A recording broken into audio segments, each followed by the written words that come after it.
Welcome to bird media. నేను మీ పవన్ కృష్ణమూర్తి. నేను కూడా ముహూర్తం పెట్టుకున్నానండి. రేపో మాపో నేను కూడా రాజకీయాల్లోకి వచ్చేస్తున్నా. ఎస్, నేను కూడా రాజకీయ అరంగేట్రం చేసే సందర్భం ఒకటి వచ్చేసింది. నేను కూడా ఫిక్స్ అయిపోవాలి. ఇంక రేపటి నుంచి మీడియా వెనకాల పడి చాలా అన్ని మీడియాలని కవర్ చేసుకుంటూ రేపటి నుంచి నేను కూడా మంచి ఖద్దరేసుకొని కాలు నడకనో, సైకిల్ తొక్కుంటూనో, మోటార్ సైకిల్ వేసుకోనో, ఏ ఆటో ఎక్కువ, ఏ బస్సు ఎక్కువ, నేను కూడా రాజకీయాల్లోకి వచ్చేస్తా, ఓ జెండా ఎగరేస్తా. ఎస్, ప్రజాస్వామ్యం ఇచ్చినటువంటిది, రాజ్యాంగం కల్పించినటువంటి హక్కు. తర్వాత ఎందుకు కొంచెం ఫన్నీగా మాట్లాడుతున్నాను దీని మీద అంటారా? 2 వార్తలు చూసా నిన్న. పేరొందినటువంటి ఒక వెబ్సైట్లో రాజకీయాల్లోకి అల్లు అర్జున్ వెనుక తన మామగారి ప్రోద్బలం ఇది అని చెప్పని వచ్చేసాయి ఒకటి. తర్వాత ఇవాళ చూస్తేనేమో జూలై 18వ తేదీ అని సమాచారం. నందమూరి అందగాడు జనం కోసం వచ్చేస్తున్నాడు. జూనియర్ ఎన్టీఆర్ రాజకీయ రంగ ప్రవేశానికి సన్నాహాలు మొదలైపోయాయి. విజయ్ నమూనాలో మొదట సామాజిక సేవా కార్యక్రమాల ప్రారంభం, ఏడాది పాటు అభిమాన సంఘాలను వ్యవస్థీకృతం చేయడం, ఆ తర్వాత రాజకీయ పార్టీ పేరు, జెండా ప్రకటన. ఎన్టీఆర్కి నిజమైన వారసుడిగా జూనియర్ ఎన్టీఆర్ జనప్రభంజనం సృష్టించడం ఖాయం. ఎన్టీఆర్ ఏమైనా చెప్పాడా? బన్నీ ఏమైనా బయటకు వచ్చి మాట్లాడా? లేదు. మనం మాత్రం దాని మీద ముందే తొందరపడి కూసేయాలి, ఆ తర్వాతే ఏదైనా మాట్లాడాలి. తర్వాత వాళ్ళు వచ్చి చెప్పరు. ఎందుకంటే బన్నీ వరుసగా ఇప్పుడు బ్యాక్ టు బ్యాక్ ఒక 4 సినిమాలు లూప్ లైన్లో ఉన్నాయి వరుసగా పాన్ ఇండియా లెవెల్లో. పుష్ప 3 కూడా ఆల్రెడీ డిస్కషన్లో నడుస్తుంది. ఎందుకంటే అసంపూర్తిగా పుష్ప 2 క్లైమాక్స్ అనేది అక్కడ ఉంది, పుష్ప 3 కూడా ఇంకా ఉంది. ఇది కాకుండా ఇప్పుడు అట్లీతో సినిమా, దాని తర్వాత మిగతావి వరుసగా అట్లీస్ట్ ఒక సినిమా ఏడాది పాటు పట్టినా కూడా ఇంకో 4 ఏళ్ళు ఫుల్ పీక్లో ఉన్నాడు. ఇక జూనియర్ ఆల్రెడీ త్రివిక్రమ్ది మొన్నే అనౌన్స్ చేశాడు. ఆల్రెడీ ఓ పక్కన ప్రశాంత్ నీల్ సినిమా అది నడుస్తోంది. ఇది కాకుండా ఇంకో 3 సబ్జెక్టులు ఆల్రెడీ డిస్కషన్లో ఉన్నాయి. దగ్గరగా ఒక 3-4 సినిమాలు తనకు కూడా ఉన్నాయి. యావరేజ్గా వేసుకున్నా ఒక్కో సినిమాకి ఏడాదిన్నర వేసుకున్నా తనకు కూడా ఇంకో 6 ఏళ్ళు. సో ఇక్కడ రాజకీయ రంగ ప్రవేశం అనేది పక్కన పెడితే ప్రజాసేవలో వాళ్ళు ఇద్దరు కూడా ఉన్నారు. ఎన్టీఆర్ వాళ్ళ ఫ్యాన్స్ అసోసియేషన్ కావచ్చు, లేదంటే ఎన్టీఆర్ డైరెక్ట్గా ఎంతోమందికి సాయం చేస్తున్నాడు అనేది ఒక పాయింట్. రెండో దగ్గర వచ్చేసరికి బన్నీ చేస్తూనే ఉన్నాడు, తను కూడా చేస్తూనే ఉన్నాడు. అడపదడప అవన్నీ కూడా తను కూడా అవుతూనే ఉన్నాయి.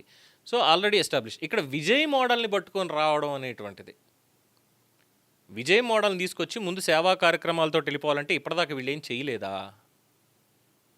మరి అలా అనుకుంటే రేపో మాపో మహేష్ బాబుని కూడా పెట్టాల్సిందే, ప్రభాస్ని కూడా పెట్టేయాల్సిందే. ఎందుకంటే ప్రభాస్ ఎన్ని చేస్తున్నాడు అనేది చాలామందికి తెలియదు. మహేష్ బాబు అయితే చాలా క్లియర్గా ఇప్పటిదాకా దాదాపు 1000 మందికో 2000 మందికో గుండె ఆపరేషన్లు ఇవన్నీ కూడా తను చేయించున్నాడు ఆల్రెడీ. నమ్రత కూడా ఎన్జిఓతో కలిసి పనిచేస్తోంది. సో ఇప్పుడు మహేష్ బాబు కూడా వచ్చేయాలి, ప్రభాస్ కూడా వచ్చేసేయాలి. ఎన్టీఆర్, బన్నీ, ప్రభాస్, మహేష్ నలుగురు రేపొద్దున రాజకీయాల్లోకి వచ్చేసేయాలి. కానీ జోక్ ఏంటంటే వాళ్ళు మాత్రమే ఇవి చెప్పరు బయటికి, చెప్పరు.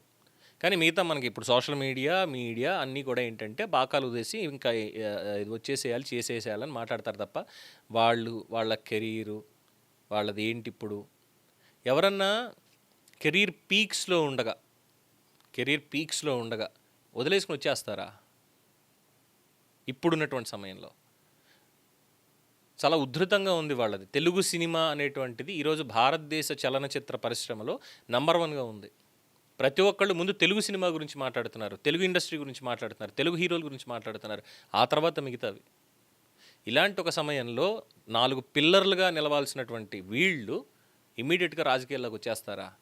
పిచ్చి కాకపోతే. ఒక అన్రెస్ట్ క్రియేట్ చేయాలి అంతే, ఒక గాసిప్. ఇప్పుడు ఎప్పటి నుంచో చూస్తూనే ఉన్నాం, ఏ సభ జరిగినా ఎక్కడికి వెళ్ళినా ఎన్టీఆర్ ఫ్యాన్స్ ఎన్టీఆర్ సీఎం అని వాళ్ళు అరుస్తూనే ఉంటారు. అది వాళ్ళ అభిమానం, వాళ్ళకి కావాలని ఉంటుంది వాళ్ళ అభిమానం. అలాగే చాలామంది అల్లు అర్జున్ కూడా రాజకీయాల్లోకి రావాలని అనుకోవచ్చు, డెఫినెట్గా తప్పే ఉంది. ప్రజాస్వామ్యంలో ఏదైనా పాసిబులే. కానీ టైమింగ్ అనేటువంటి దానికి ఒక ఇది ఉంటుంది, అట్లీస్ట్ చెప్పుకోవడానికైనా. ఇదేదో అలాంటి ఒక గాలివార్తలకు కనిపిస్తుంది తప్ప ఇంకోటి ఏమీ లేదు అనేది చెప్తున్నారు. ముఖ్యంగా అందులోనూ జమీన్ రైతు లాంటి వాళ్ళు ఇంత పెద్ద ఆర్టికల్ దీని మీద ఎన్టీఆర్ గురించి ఇచ్చారు. ఇది అంటే అది కూడా విజయ్ని తీసుకొని మరి ఎలాగా అనేది తెలియదు. మేబీ ఎన్టీఆర్కి రాజకీయంగా రావడానికి ఆయనకి ఉత్సాహం ఉండొచ్చు, తప్పలేదు. 2009లో ప్రచారం చేయడం కానీ ఇవన్నీ చేశారు. దాని తర్వాత పూర్తిగా రాజకీయాలకు దూరంగా ఉండి ఏ విధంగా తన కెరీర్ని బిల్డప్ చేసుకుంటూ వచ్చారు. ఈరోజు ఎటువంటి సినిమాలు చేస్తున్నారు, ఇవన్నీ కూడా ఉన్నాయి ఖచ్చితంగా. ఏమో నిజంగానే రేపు పొద్దున్న రావచ్చు. పార్టీ పెట్టాల్సినటువంటి అవసరం ఏముంది? హ్యాపీగా తెలుగుదేశం పార్టీలోనే కొనసాగొచ్చు.